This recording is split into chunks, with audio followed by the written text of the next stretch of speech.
The scent hit me first, pine needles crushed underfoot, winter air crystallizing in lungs, something untamed that made my skin prickle with warning. Voices hushed around me as I moved through the grand hall, my fingers trailing along the smooth wooden panels that lined the walls.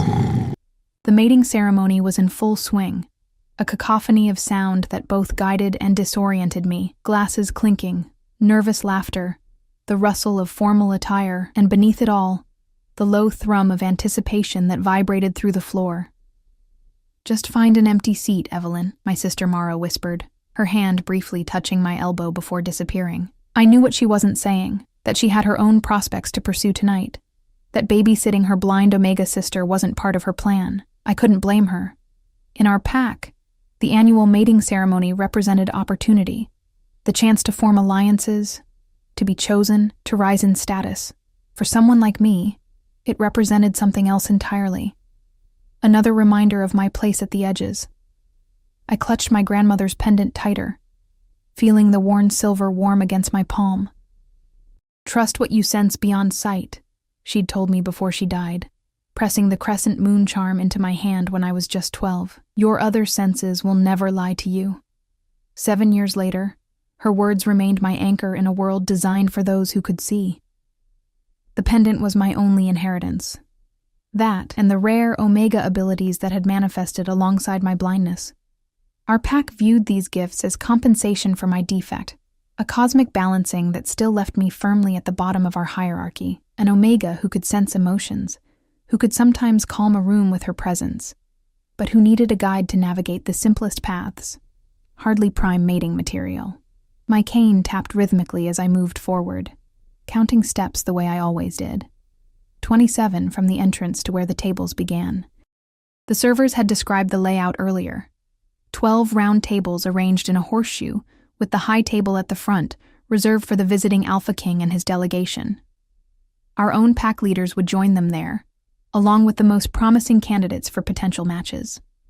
I had been seated at table 9 near the back, a courtesy invitation extended to all unmated pack members of age, even those with no realistic prospects. Finding my assigned table proved more challenging than anticipated. The descriptions I'd been given didn't account for the crowd, for bodies shifting and moving in unpredictable patterns, for the disorienting effect of so many scents and sounds layered over one another. "Excuse me," I murmured repeatedly, moving carefully between clusters of people. Some shifted aside with murmured apologies. Others fell silent as I passed, their emotions hitting me in waves. Curiosity, pity, discomfort. I was used to it all. A sudden movement in the crowd pushed me sideways. My hip knocked against a chair, and I reached out to steady myself. Empty seat. Relief washed over me. I'd been wandering long enough to feel conspicuous, and the weight of attention, of being the spectacle, was something I tried to avoid. I slid into the chair gratefully, arranging my pale blue dress around me. The silence registered a moment later. It began near me and rippled outward like a stone dropped in still water. Conversations halted mid-sentence. Glasses stopped clinking. Even the ambient music seemed to fade.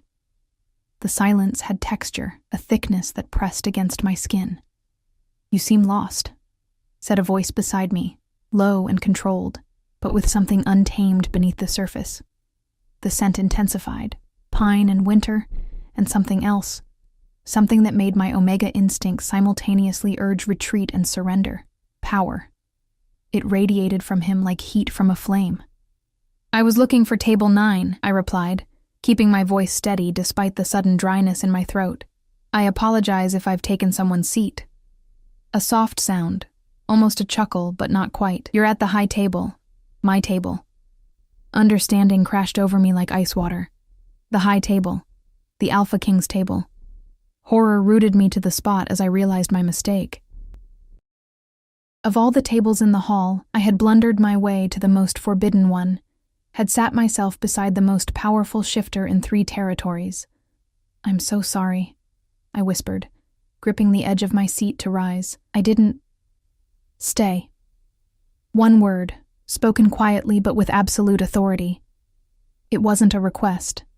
I froze, halfway between sitting and standing, acutely aware of the hundreds of eyes fixed on us, of the stunned silence that continued to blanket the room. No one approached. No one dared. "What's your name?" he asked, as casually as if we were alone rather than the focus of every person in the great hall. "Evelyn," I managed. "Evelyn Winters." "Sit down, Evelyn Winters." I sank back into the chair, my heart hammering against my ribs. My fingers found my grandmother's pendant again, rubbing the familiar pattern like a talisman. "You're blind." Not a question, but not accusatory either, simply an observation. "Yes." "And an omega." I nodded. "Yes," then remembered to speak. Interesting combination. There was something in his tone I couldn't quite identify. Curiosity, perhaps, or amusement. Neither seemed appropriate for an Alpha King addressing a blind Omega who had just committed a serious breach of protocol. The silence around us was beginning to break, small pockets of whispers erupting and spreading. I could feel the waves of shock, disapproval, and fascination washing over me from all directions. My pack leaders would be mortified. This kind of misstep could damage relationships, could reflect poorly on our entire pack's standing. "Alpha King Blackwood," came another voice, tight with tension. "Our pack Alpha, Richard Grant. Please accept our deepest apologies for this disruption. Evelyn is joining me for dinner," the Alpha King finished, his tone brooking no argument. "As my guest." A fresh wave of shock rippled through the hall. I felt my cheeks burning, my breath catching in my throat. "Of course," Alpha Grant responded after a moment, his confusion and concern bleeding into his scent. "As you wish, Your Majesty." Footsteps retreated. The ambient noise of the ceremony gradually resumed, though now underlaid with an electric current of speculation and disbelief. "You're trembling," the Alpha King observed quietly. I was. My hands shook slightly in my lap, and I pressed them against my thighs to still them. "I've disrupted your ceremony." "I never meant to. The ceremony was boring me," he interrupted. "Protocol and posturing. You're the first genuine thing to happen all evening." I didn't know how to respond to that. Genuine wasn't a quality often valued in our world of careful hierarchies and calculated alliances, especially not when it came packaged in a blind Omega who couldn't even find her assigned seat. "Tell me, Evelyn Winters, do you know who I am? Beyond my title?" The question puzzled me. "You're Alpha King Blackwood. Your territory spans the northern mountains and forests. You rule 3 major packs and a dozen minor ones. Those are facts about my position, not about who I am." Something in his voice, a challenge perhaps, or simple curiosity, made me pause. I considered my next words carefully. "No," I admitted finally. "I don't know who you are. I only know what others say about you." "And what do they say?" I hesitated. Honesty seemed dangerous, but lying to an Alpha King would be worse.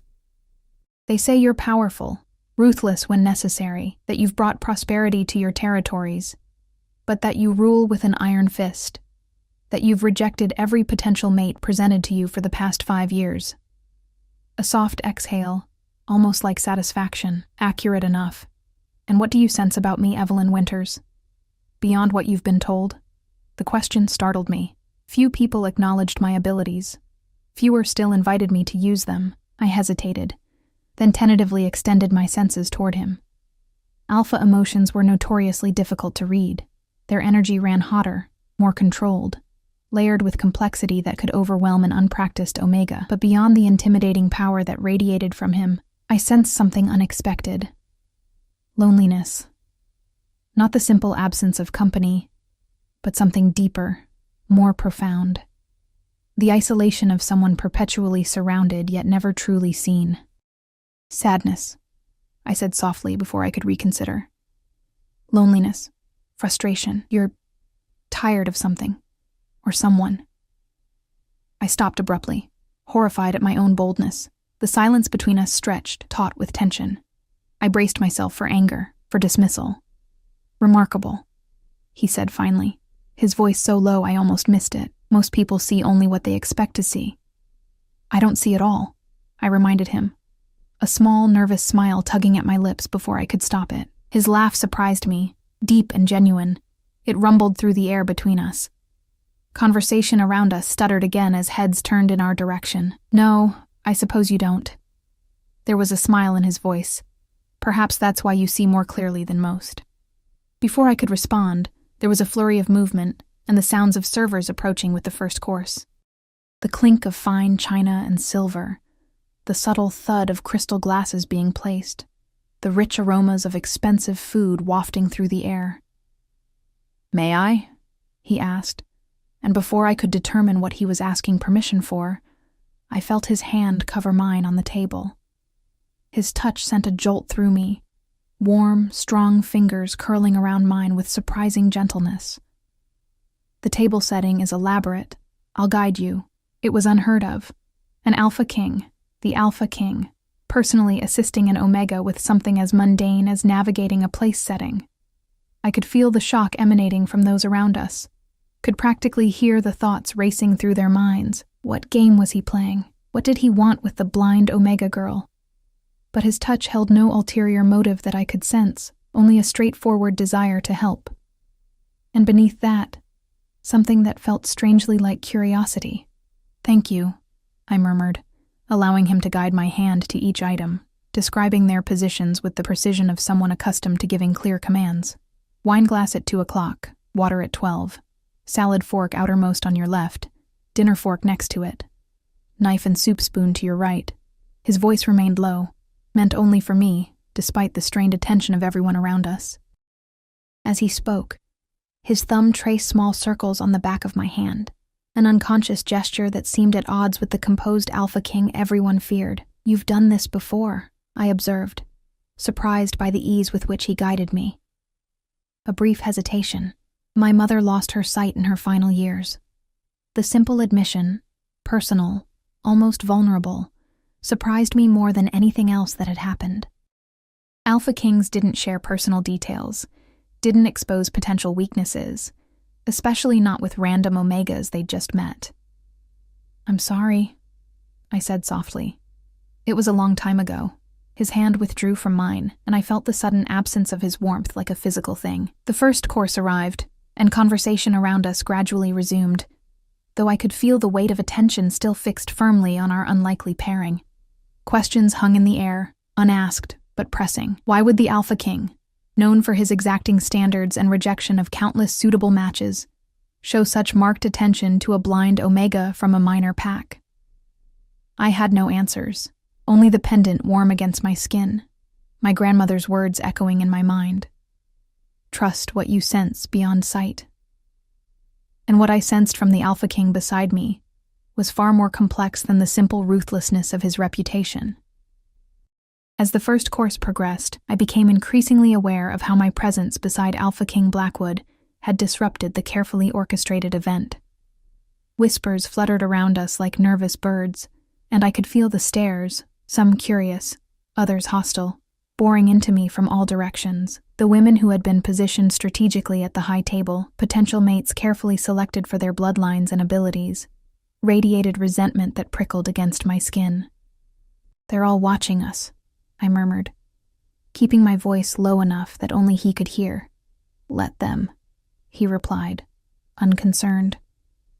There was a slight shift in his posture. I felt it more than heard it, as he leaned closer.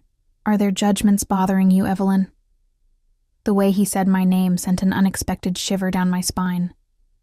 No one spoke to me that way, with interest, with focus, as if my answers actually mattered. "Not their judgments," I admitted, carefully navigating my fork to spear a piece of something delicate and herbed. "I'm used to those. It's the attention. I prefer to remain unnoticed." "An unusual preference for someone attending a mating ceremony," he observed, amusement coloring his tone. I felt heat rising in my cheeks. My attendance wasn't exactly optional. All unmated pack members of age are required to participate. I paused, then added with a small smile, though I suspect my invitation was more formality than expectation. "Because you're blind?" His directness was jarring. Most people avoided mentioning my condition directly, as if blindness were contagious through mere acknowledgement. "Partly," I conceded, "and partly because I'm different, even for an Omega." The conversation around us ebbed and flowed, but I remained acutely aware of his attention, focused solely on me with an intensity that was both flattering and unnerving. I wondered if this was how it felt to be seen, truly seen, beyond the surface. "Different how?" he prompted when I didn't elaborate. I hesitated. My unusual abilities were not something I discussed openly, especially not with strangers. Even within my own pack, they were viewed with a mixture of superstition and wary acceptance. Useful tools in certain situations, but also reminders of my otherness. "I sense things," I finally said, keeping my voice low. "Emotions, intentions, sometimes deeper truths." My fingers found my grandmother's pendant again, tracing its familiar curves. My grandmother was the same. She called it the Omega's gift. "A rare ability," he commented, his voice thoughtful, "particularly in its developed form." I tilted my head, surprised. "You know of it?" "I make it my business to know of all significant gifts that appear in the territories under my protection." A pause, then. Though I was led to believe the gift had died out in these regions generations ago, there was something in his tone, a particular emphasis, a careful neutrality, that made me wonder what he wasn't saying. Before I could consider it further, servers approached to clear our first course and bring the second. As the meal progressed, I became aware of another sensation beneath the constant hum of attention, something darker, sharper, directed at us from across the room. Not simple curiosity or disapproval, but something that felt like hatred. Pure, concentrated malice that made my skin crawl. I stiffened involuntarily, my hand tightening around my fork. "What is it?" The Alpha King's question came immediately, his voice pitched low but alert. I hesitated, uncertain how to explain what I'd sensed without sounding paranoid. "Nothing, probably. Just someone doesn't appreciate your attention toward me." An understatement, but safer than voicing my true impression. He shifted beside me, the movement subtle but deliberate. "Who?" The directness of his question surprised me. "I don't know. I can't see them, remember?" I attempted a light tone, but it fell flat even to my own ears.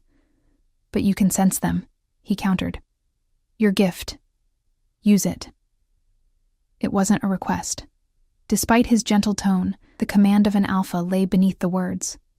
I drew a steady breath and extended my awareness outward, past the immediate bubble of attention surrounding us, seeking the source of that dark emotion. The effort made my temples throb. Sifting through the complex emotional landscape of a room filled with ambitious wolves was challenging enough under normal circumstances. Trying to isolate one specific thread amid the chaos was like searching for a particular grain of sand on a beach. But there, at the edge of my awareness, the malice pulsed again, sharper now that I was actively seeking it. I turned my head slightly, orienting toward it instinctively. "Third table from the left," I murmured. "Someone important. Their emotions have the weight of authority." I concentrated harder, pushing past the strain. "Not from our pack. Their scent is different, colder, like stone and still water." Beside me, the Alpha King went utterly still. Not the stillness of surprise, but the deadly immobility of a predator preparing to strike. His scent changed subtly, taking on a sharper edge that made my Omega instincts want to bare my throat in submission. "Interesting," he said finally, his voice controlled, but with something dangerous lurking beneath. "That would be Counselor Alisander from the Stone River Pack, an old acquaintance." The way he said acquaintance made it clear their relationship was anything but friendly. I felt a chill, wondering what history lay between them. "He doesn't like me sitting here," I observed unnecessarily, a sound that might have been a laugh under different circumstances. "No, I imagine he doesn't. But not for the reasons you might think." Before I could ask what he meant, he continued, "Tell me about your life, Evelyn Winters, beyond ceremonies and pack politics." The abrupt change of subject caught me off guard. "My life?" I repeated, momentarily flustered. "It's ordinary mostly. I doubt that very much." The warmth had returned to his voice. "Indulge me." So I did. I told him about growing up as the only blind wolf in our territory, about learning to navigate the world through sound and scent and touch, about my grandmother teaching me to control my empathic abilities before they overwhelmed me, about my small cottage at the edge of packlands, where I created herbal remedies and balms that the pack healer reluctantly admitted were more effective than his own. I grow the herbs myself, I explained, finding myself relaxing into the conversation despite the continued attention surrounding us. Gardening is soothing. Everything speaks to you through scent and texture. You don't need sight to know when a plant is thriving or suffering. You live alone? He asked, something unidentifiable in his tone. I nodded. Since my grandmother passed, she left me her cottage. My parents. I hesitated, old wounds still tender despite the years. They found my condition difficult to accept. They have their own lives now, in another territory. I didn't mention how they had gradually distanced themselves as it became clear my blindness wasn't temporary, how they had eventually relocated to a pack where no one knew they had produced a defective daughter. Only Mara had maintained contact, visiting occasionally out of duty more than affection. They abandoned you, not a question. His voice had gone cold again, with an edge that made me shiver. They made their choice, I said simply. I've made peace with it. A lie, but a necessary one. Some vulnerabilities were too raw to expose, even to, or perhaps especially to, an alpha king who had shown unexpected kindness. The main course arrived then, saving me from further discussion of my family. The rich aroma of roasted meat and herbs filled the air, and I heard the clink of wine being poured into glasses. "May I?" he asked again. And once more his hand covered mine, guiding me through the new arrangement on my plate. Venison at the center, roasted root vegetables at 4 o'clock. Wild mushroom sauce has been drizzled over the meat. His touch lingered longer than necessary, his thumb tracing small circles on my wrist that sent warmth spreading up my arm. The gesture seemed unconscious, intimate in a way that made my heart beat faster. "Thank you," I murmured, hyper-aware of his proximity, of the subtle spice and wood smoke scent that was uniquely his. "You're trembling again," he observed quietly. I was. "But not from fear this time. The room is warm," I replied, a half-truth that sounded unconvincing even to my own ears. He made a non-committal sound that suggested he knew exactly why I was trembling and found it satisfying. The conversation around us had largely resumed its normal flow, though I remained aware of the undercurrent of speculation, of eyes that continuously darted in our direction. Most shocking of all was the lack of intervention from my own pack leaders. Under normal circumstances, my presence at the high table, my interaction with the Alpha King, would have been swiftly corrected. Yet no one approached. No one attempted to remove me or apologize for my continued imposition. It was as if an invisible barrier surrounded us, keeping others at bay. Or perhaps it was simply fear of the Alpha King's unpredictable reaction that prevented interference. "They're afraid of you," I said suddenly, the realization crystallizing. "Yes." No denial, no false modesty, just simple acknowledgement of fact. "Why?" He was silent for a moment, considering. "Power requires respect. Respect often comes through fear. Is that what you want? To be feared?" The question was too bold, too personal for an Omega addressing an Alpha King. I bit my lip, regretting the words as soon as they left my mouth. But instead of anger, I sensed something like surprise from him, followed by genuine consideration. "What I want," he said finally, his voice so low I had to lean closer to hear him, "is rarely considered relevant, even by those closest to me." The admission, stark in its honesty, caught me off guard. Before I could respond, a commotion at the entrance to the hall caught everyone's attention. The doors swung open with unnecessary force, and a new scent entered the room, similar to the Alpha King's in its base notes of authority and power, but overlaid with something sharper, more aggressive. "My apologies for the late arrival," announced a male voice, loud enough to carry throughout the hall. The hunt took longer than anticipated. The Alpha King beside me went rigid. "My brother," he said, his voice neutral in a way that suggested carefully controlled emotion. "Prince Cyrus." The newcomer's footsteps approached the high table directly, his movements confident, almost swaggering. I felt the air shift as he neared, sensed the way conversation dimmed in his wake. "Brother," the prince said, his voice dripping with false warmth, "how good of you to save me a seat at your table." A pause, then, with obvious surprise, "Though I see you've found yourself—" Unexpected company. I felt his gaze on me like a physical touch, assessing and dismissive all at once. My fingers tightened around my grandmother's pendant, drawing strength from its familiar contours. "Prince Cyrus," the Alpha King said, his tone carrying a warning that even I, an outsider, could recognize. "May I present Evelyn Winters? She is my guest this evening." A blind Omega? The prince made no attempt to disguise his disbelief or the contempt that colored his words. "Really, Dominic, even for you, this is an unusual choice of entertainment." The Alpha King, Dominic, rose from his seat in one fluid motion. The temperature in the room seemed to drop several degrees as his power unfurled, pressing down on everyone present with palpable force. "Apologize," he commanded, the single word laced with alpha authority that made my knees weak even though I remained seated. Silence fell across the hall once more, heavier than before. I sensed hundreds of eyes fixed on the tableau we created.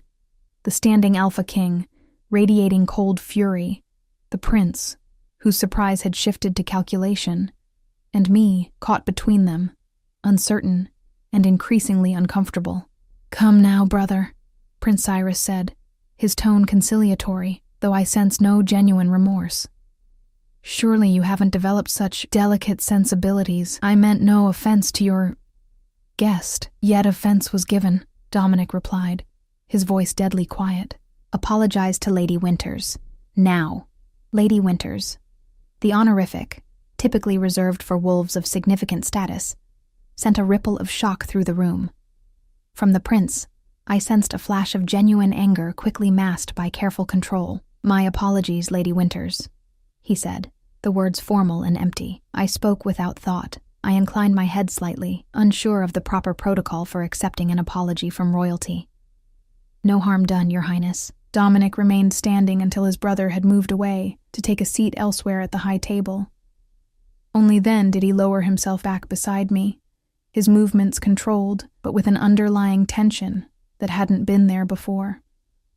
"Your brother doesn't approve of me," I observed quietly, once conversation had grudgingly resumed around us. "My brother doesn't approve of anything that isn't his idea," Dominic replied, a thread of old frustration woven through his words. "Pay him no mind." But I could sense there was more to it, layers of history and conflict between the brothers that ran deeper than simple rivalry. And I couldn't shake the feeling that I had somehow become a pawn in a game whose rules I didn't understand. The remainder of the meal passed in a strange blend of tension and unexpected connection. Despite the prince's interruption and the continued attention from the room, Dominic and I fell into conversation that felt almost natural. He asked questions about my life, my abilities, my small acts of independence that others might take for granted, and he listened to my answers with genuine interest that made me feel seen in a way I'd never experienced before. "The full moon approaches in 3 days, he commented as dessert was served, something decadent with chocolate and berries whose scent made my mouth water. "Do you run with your pack during the change?" I hesitated, my spoon pausing halfway to my lips. The question touched on yet another way I differed from other wolves. "Sometimes," I said carefully. "The shift affects me differently. I retain more human consciousness than most." I set my spoon down, suddenly less interested in the dessert. "The pack finds it unsettling. They prefer I run the boundaries, away from the main hunting groups." What I didn't say was how lonely those runs could be, trotting along familiar paths while the joyful howls of my packmates echoed in the distance, always conscious of the invisible line separating me from their communal experience. "Your wolf sees without eyes?" he asked, genuine curiosity in his voice. I nodded. "Better than my human form, actually. Scent and sound become sharper, more vivid. I can map the forest in my mind through them." A small smile touched my lips at the memory. The first time I shifted after losing my sight, it was like rediscovering a world I thought was gone forever. "When did it happen?" Your blindness. I was born with sight, I explained. Lost it gradually between ages 8 and 10. An autoimmune response, the healer said. My wolf blood attacking my human parts. I shrugged slightly. By my 11th birthday, the world was darkness. He was quiet for a moment, and I sensed him processing this information, fitting it into whatever picture he was forming of me. Yet you adapted, he observed finally, created a life despite the limitations others would have accepted. There was something like admiration in his voice that made my cheeks warm. I had little choice, I replied honestly. My grandmother refused to let me hide away or be treated as an invalid. Sight is just one way to perceive the world, she would say. Not even the most important one. My fingers found the pendant again, remembering the fierce old woman who had shaped so much of who I'd become.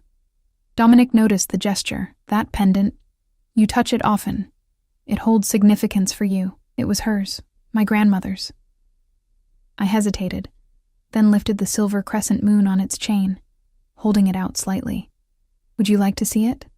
I felt his surprise at the offer, followed by something warmer. I would, he said, and his fingers brushed mine as he took the pendant, sending that now familiar warmth through my skin. It's old, he observed after a moment. The craftsmanship is unusual. These symbols along the edge, they're from the old language, protective runes. My breath caught. You can read them? My grandmother said they were special, but she never translated them for me. He made a sound of confirmation. They're a ward against deception. Truth will find you in darkness. He paused, then added more quietly, a fitting guardian for someone with your gifts. As he returned the pendant to my palm, his fingers lingered against mine longer than necessary. The contact sent a jolt of awareness through me, different from before, more intense, more deliberate. Evelyn, he began, his voice dropping to a register that made my skin prickle with anticipation. There's something A sharp voice cut through whatever he had been about to say. Your Majesty. Forgive the interruption. The voice belonged to a woman, cultured and commanding. The ceremonial toast is traditionally given after dessert, and the hour grows late. I felt Dominic's irritation like a physical thing, but when he spoke, his voice betrayed none of it. Of course, Lady Serena, tradition must be observed. The woman, Lady Serena, radiated satisfaction tinged with something darker. I sensed her gaze sweep over me, dismissive and calculating all at once. Perhaps your guest would be more comfortable elsewhere during the formal proceedings, she suggested, false concern dripping from her words. The ceremonial rituals can be quite complex for those unfamiliar with court protocol. Before Dominic could respond, I placed my napkin beside my plate and straightened my shoulders. You're absolutely right, Lady Serena. I wouldn't want to interfere with tradition. I turned my face toward where I sensed Dominic beside me. Thank you for your kindness, Your Majesty. It was an unexpected honor. I made to rise, determined to exit with whatever dignity I could salvage. This strange interlude, whatever it had been, was clearly coming to its inevitable end. Reality was reasserting itself. But Dominic's hand caught mine beneath the table, his grip firm but gentle. Stay, he said, and though his voice remained level, I felt the command beneath it, not alpha compulsion, but something equally powerful. Lady Serena, inform the Master of Ceremonies that we'll begin the toast shortly. Her displeasure radiated from her in waves, but she had no choice but to acquiesce. As you wish, Your Majesty. As her footsteps retreated, I turned toward Dominic in confusion. Why did you do that? She's right. I don't belong here during the formal rituals. You belong where I say you belong, he replied, a hint of that dangerous alpha tone returning. Then, more gently, and I find I prefer your company to that of those who have been carefully selected to please me. The admission sent a flutter through my chest that I tried desperately to suppress. This wasn't real. Couldn't be real. Alpha Kings didn't form genuine connections with blind Omegas from minor packs. Whatever game he was playing, whatever momentary amusement I provided, it would end tonight when the ceremony concluded. To imagine otherwise was dangerous foolishness. The toast, I said, forcing practicality into my voice. What does it involve? He seemed to accept the change of subject, though I sensed reluctance. It's simple enough. As visiting Alpha King, I will stand and offer words about the alliance between our territories, the importance of strong bonds between packs, and then formally open the courtship period. Courtship period? I asked, puzzled. The mating ceremony isn't merely a single night, he explained. It marks the beginning of a 3-month period during which formal courtships may be initiated. Tonight is about first impressions, initial attractions. The real negotiations come later. Before I could respond, a hush fell over the room as someone, presumably the master of ceremonies, struck a crystal goblet with a silver spoon, the clear tone ringing through the hall. "Distinguished guests," announced a formal voice, "we have arrived at the ceremonial toast. I invite His Majesty, Alpha King Dominic Blackwood, to address the gathering." Beside me, Dominic rose smoothly to his feet. His presence seemed to expand, filling the room with quiet authority that commanded attention without effort. I felt the focus of the entire hall shift to him, hundreds of eyes fixed on his figure. "Honored Alphas, respected pack members," he began, his voice carrying effortlessly to every corner of the hall.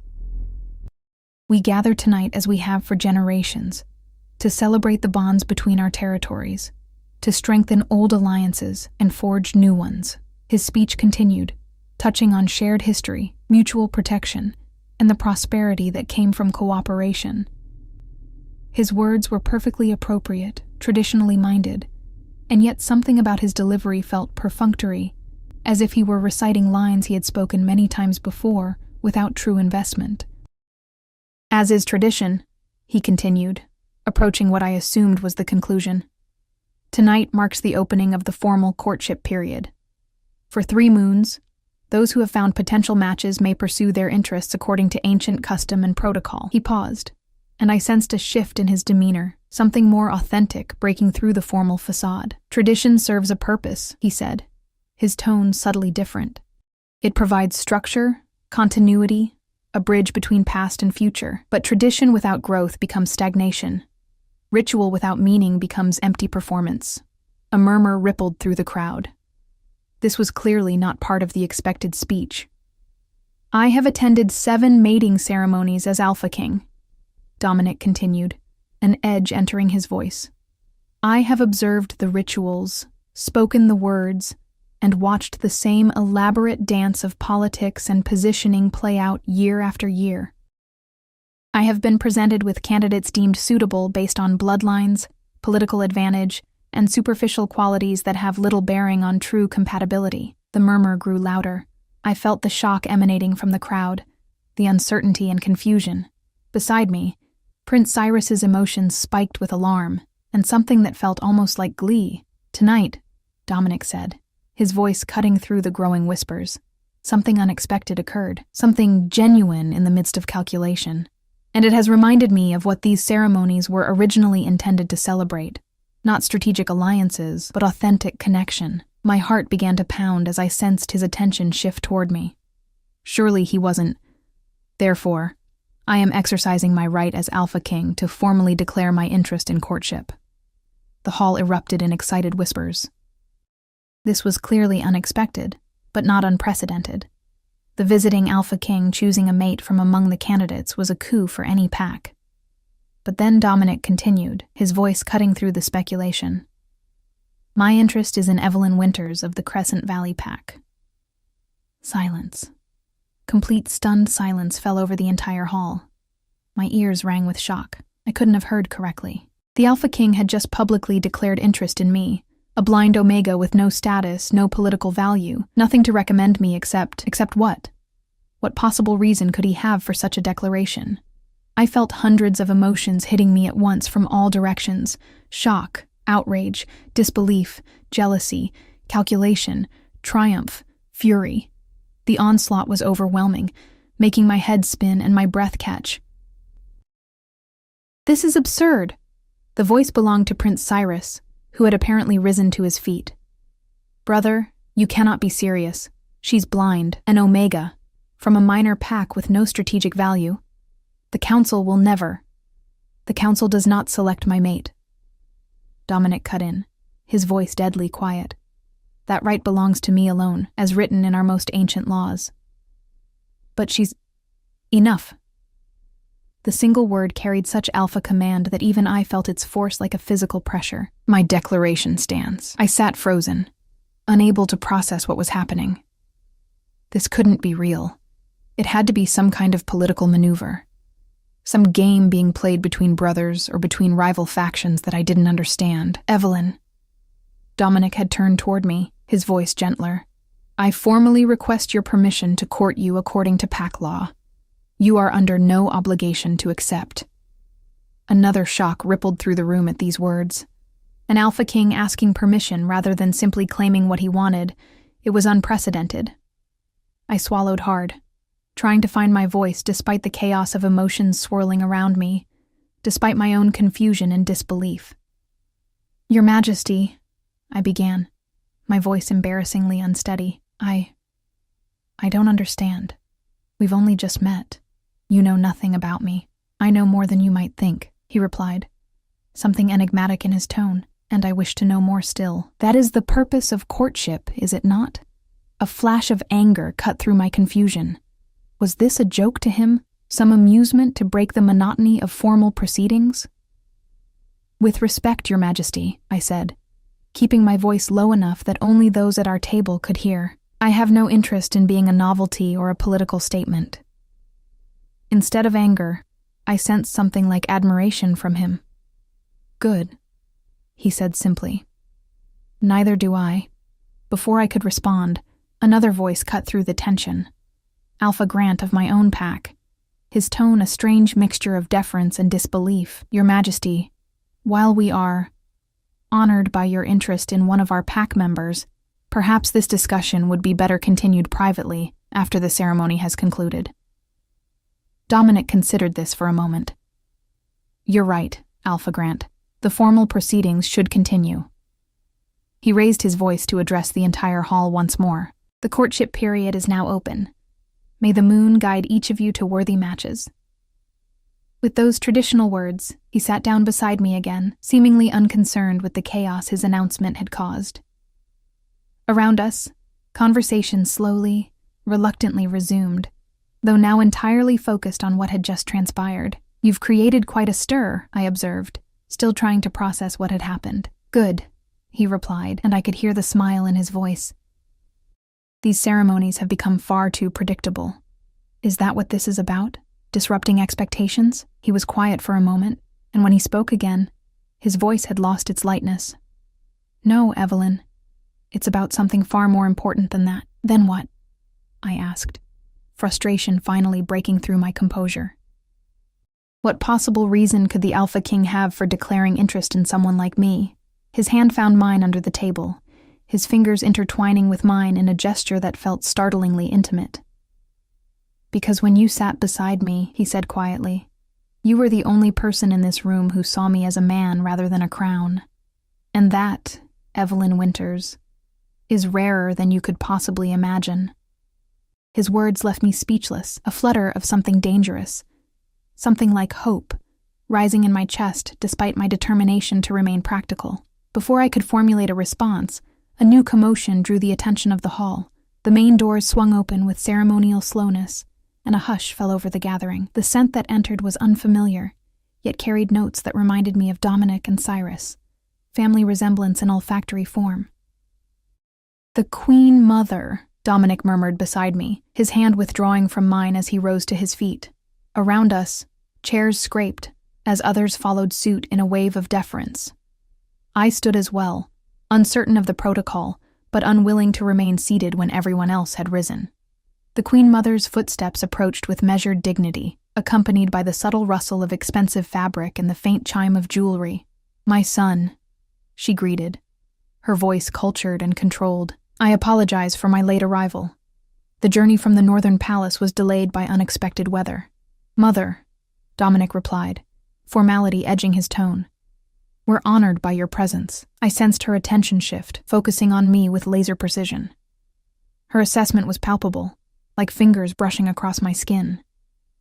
And this must be the Omega who has caused such a stir, she observed, her tone revealing nothing of her thoughts. I received an urgent message from Counselor Alessander just as I arrived. He seemed concerned about your announcement." Of course he had.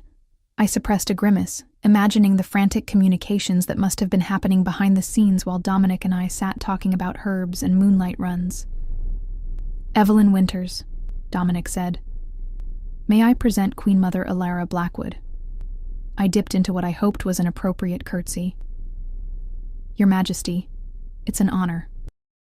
"Look at me, child," she commanded softly. I raised my face toward her voice, aware of the irony of her request. "I'm afraid I cannot see you, Your Majesty. I've been blind since childhood."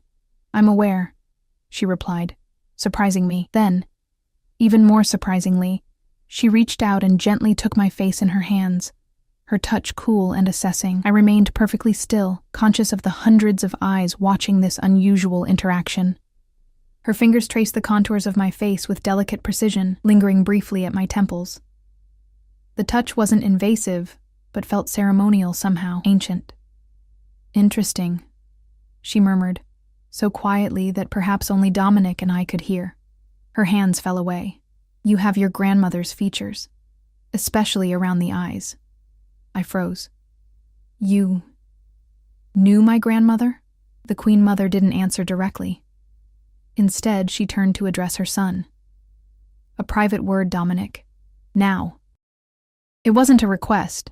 Despite his status as Alpha King, Dominic acquiesced with a brief nod. "Of course, Mother." He turned to me. "Excuse me for a moment, Evelyn." I nodded, suddenly feeling very alone as they moved away, their footsteps receding toward what I assumed was a side chamber off the main hall. Conversation resumed around me in a rush, like a dam breaking, but no one approached. I was left standing awkwardly, unsure whether to remain at the high table or retreat to somewhere less conspicuous. "Well, well," came Prince Cyrus's voice as he slid into the seat beside me. "Left to fend for yourself already. That didn't take long." I stiffened but kept my expression neutral as I carefully sat down again. "Prince Cyrus, how may I help you?" He laughed, the sound lacking genuine humor. "Help me? That's rich." "No, little Omega, I think the question is how I might help you." "I wasn't aware I needed help," I replied, keeping my voice level despite the unease his presence stirred. "Oh, but you do." He leaned closer, his breath warm against my ear. "You've been thrust into a game whose rules you don't understand, pieces moving around you that you can't see. Literally." He chuckled at his own joke. "My brother has placed you in a very precarious position."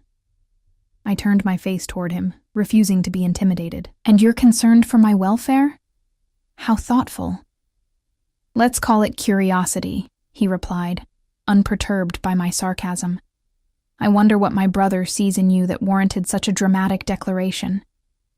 You're pretty enough, I suppose, in a delicate, breakable way, but hardly the stuff of royal consorts." The insult stung, but I refused to show it. "Perhaps your brother values qualities beyond the superficial." Cyrus laughed again. "My brother values power and control above all else. Don't delude yourself into thinking otherwise." He paused, then added in a lower voice, "Did he tell you about the others?" Despite myself, I took the bait. "Others?" "The other Omegas who caught his attention over the years. Special, unique little things. Like you, who briefly captured his interest before he discarded them." His voice dripped with false sympathy. "They never lasted long. A moon cycle, perhaps 2. Just long enough to satisfy his curiosity." Each word was designed to plant seeds of doubt, and I hated that they found fertile ground in my own insecurities. Of course this wasn't real. How could it be? Men like Dominic Blackwood didn't genuinely pursue women like me. But before the doubts could fully take root, I remembered my grandmother's pendant, remembered its purpose. Truth will find you in darkness. I reached for my gift, extending it toward Cyrus, seeking the emotions beneath his carefully crafted words. What I found confirmed my suspicions. No concern, only calculation. Jealousy, resentment, and something darker, fear. He feared his brother's interest in me, though I couldn't yet understand why. "You're lying," I said quietly, certainty strengthening my voice. "Or at least, not telling the whole truth." He stiffened beside me, his surprise evident in the sudden shift of his scent. You can't possibly— I can sense emotions, Your Highness, I interrupted, turning to face him more directly. And yours tell me far more than your words.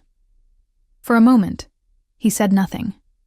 Then he laughed, this time with what sounded like genuine appreciation. Well played, little Omega. Perhaps my brother's interest isn't so mysterious after all. He rose from his seat. A word of advice, though. Sensing emotions is one thing. Understanding the politics of royal courts is quite another. Tread carefully. With that parting shot, he moved away, leaving me alone with my thoughts and the weight of attention that still hadn't fully abated. Minutes later, I sensed Dominic's return before I heard his footsteps. His emotions reached me first, determination tinged with something like wonder, and beneath it all, a fierce protectiveness that made my heart skip. "Evelyn," he said as he reached me, his voice low and urgent. "Come with me." I rose, allowing him to take my elbow and guide me away from the table. The touch of his hand sent that now familiar warmth through me, but I forced myself to focus. "Your brother paid me a visit while you were gone," I murmured as we walked. "He was informative." Dominic's grip tightened slightly. "Whatever he told you was meant to plant doubts," I finished for him. "I know, but it does raise questions." I paused as we reached what felt like a quieter corner of the hall. "Why me, Dominic?" "The truth." He was silent for a moment, and I sensed him organizing his thoughts. When he spoke, his voice had dropped to a register meant only for me. "My mother knew your grandmother," he began, confirming what I'd suspected from the Queen Mother's strange comment. "Not just knew her, they were friends, allies in a time of great upheaval for our kind." I frowned, confused. My grandmother was a healer in a small pack. "How would she have known the Queen? Your grandmother was more than that," he said gently, "much more. She was one of the last true seers among our kind, wolves gifted with the ability to sense truth beyond appearances, to glimpse threads of possible futures, a rare and powerful gift that made her both valued and feared." My fingers found my pendant, clutching it as if it might confirm or deny his words. "She never told me. She was protecting you," he continued. "When the gift began to manifest in you as a child, she reached out to my mother. They agreed it would be safer if you remained hidden, unremarkable. Your blindness, while truly unfortunate, provided the perfect cover. Who would suspect a blind Omega of possessing one of the most coveted abilities among our kind?" My mind raced, trying to absorb this revelation. "But you knew. Somehow, you knew who I was before tonight." He nodded. I felt the movement through his hand still on my arm. "My mother told me years ago about the granddaughter of the last seer, hidden away in the Crescent Valley pack. I've kept watch over you from a distance, ensuring your safety without revealing your importance." A chill ran through me as pieces began falling into place. "The invitation to tonight's ceremony. It wasn't routine at all, was it?" "No," he admitted. "When the time came to choose which packs would attend this year's ceremony, I specifically requested Crescent Valley's participation." Anger flared, hot and unexpected. "So tonight was planned? Some elaborate scheme to— what? Acquire the last seer's granddaughter for your court? Add my supposed gifts to your collection of powers?" "No," he said firmly, his free hand coming up to cup my cheek. The touch was gentle but insistent, turning my face toward his. "The invitation was deliberate, yes. But everything that happened after you sat beside me, that was real, Evelyn. Completely unexpected and completely real." I wanted to believe him. Everything in me yearned to accept the warmth in his voice as genuine. But doubt, once planted, is difficult to uproot. "How can I trust that?" I whispered. "You're an Alpha King. Politics and strategy are in your blood. Use your gift," he said simply. "You sensed the truth of Cyrus's deception. Now sense the truth of my words."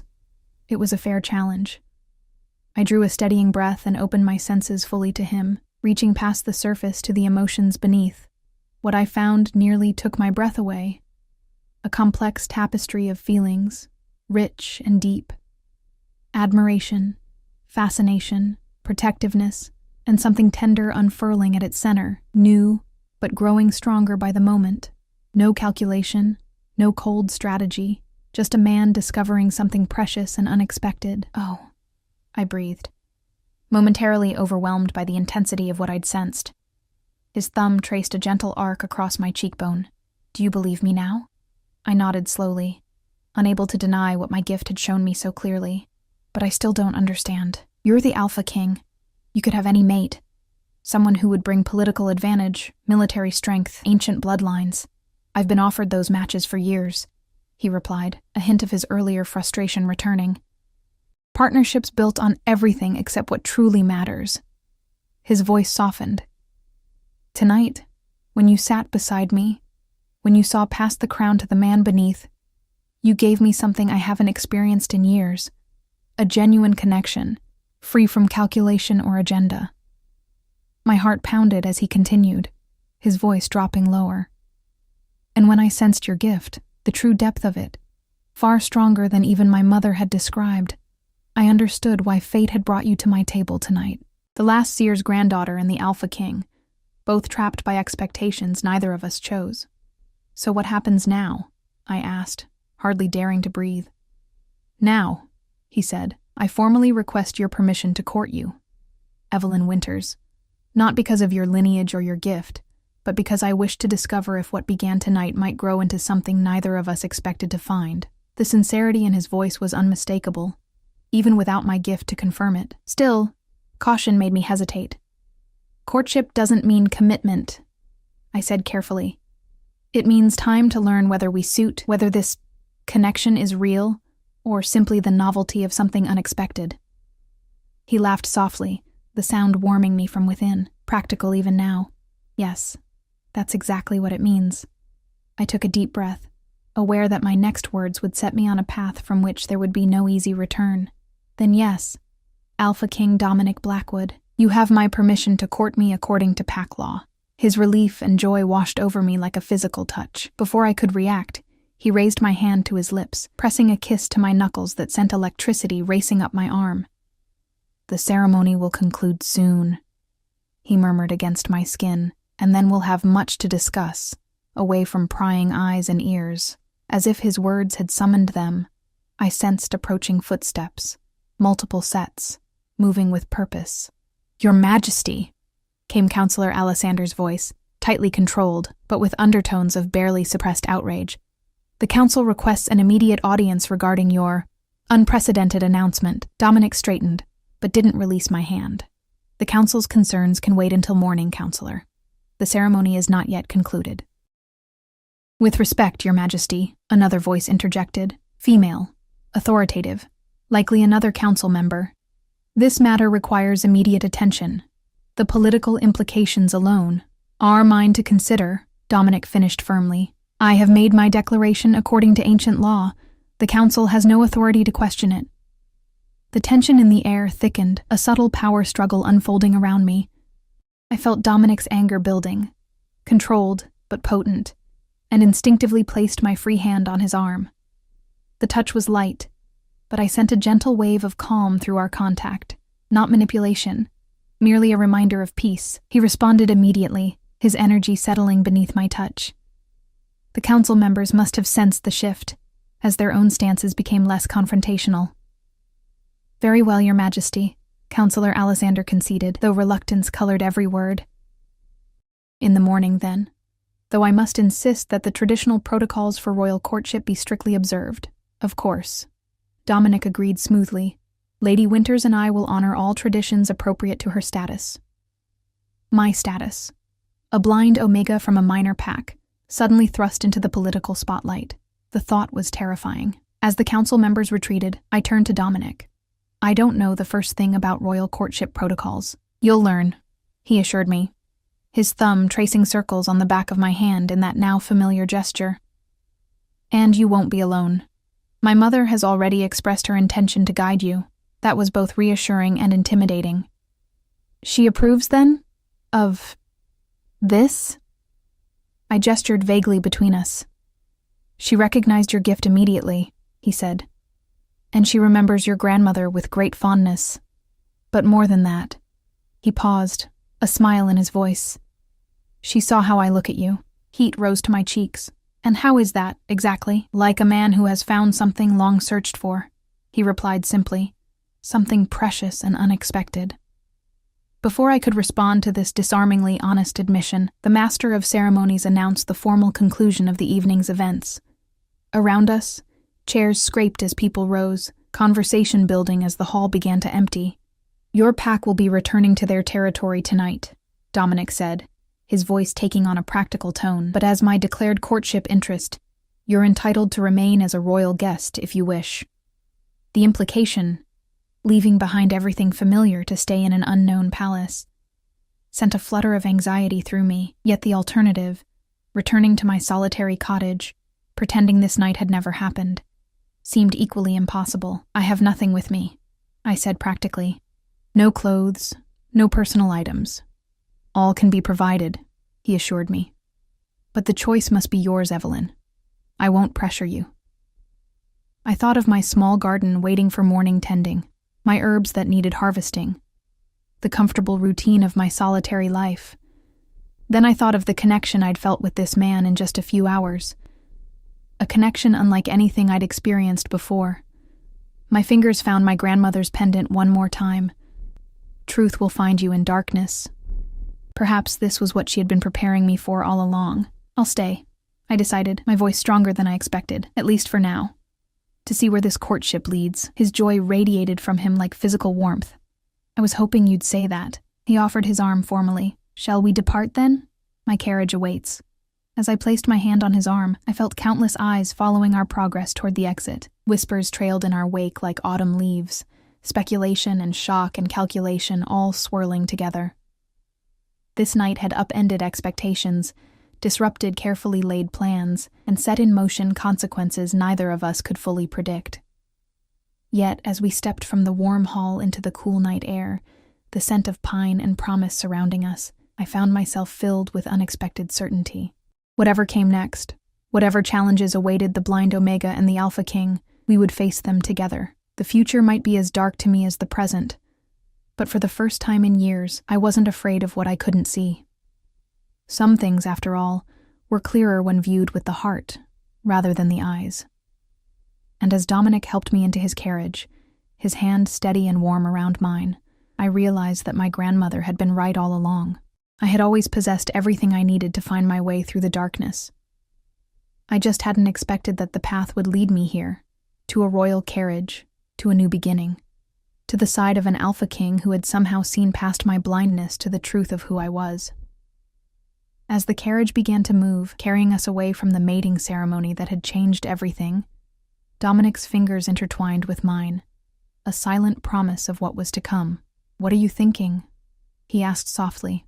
I smiled, turning my face toward his voice, that sometimes the most important things in life are the ones we never see coming. His answering laugh was warm and genuine, wrapping around me like an embrace. "In that, Evelyn Winters, we are perfectly matched." And as we rode through the night toward a future neither of us had anticipated at the day's beginning, I felt the weight of my grandmother's pendant against my skin, a reminder that some bonds are forged by forces beyond our understanding, connecting us across time and circumstance to exactly where we're meant to be. The ceremony that had started with an accident had ended with a beginning. And for once I didn't need sight to know that the path ahead, though uncertain, was exactly the one I was meant to walk.